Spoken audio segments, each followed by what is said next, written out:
Hi and welcome back to the channel, and thank you so much for clicking into this video.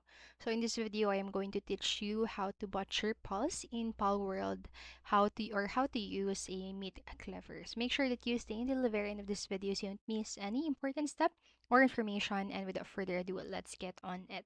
So once you've made a meat cleaver, you can use it as a weapon out and about in the world as usual when trying to catch pulse. However, you can use a meat cleaver to butcher pulse you've already caught, which probably looks about as pretty as it sounds. Fortunately, the action blurs from view, so while the guilt might remain, you won't see any gore.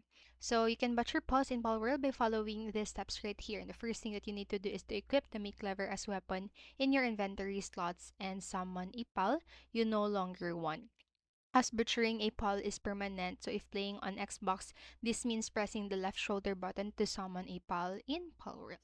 And then next, you need to select the PAL command wheel by tapping the right stick or the RS and choose the top butcher PAL option on top. So right here, so this command specifies the PAL to butcher such as butcher pengulet.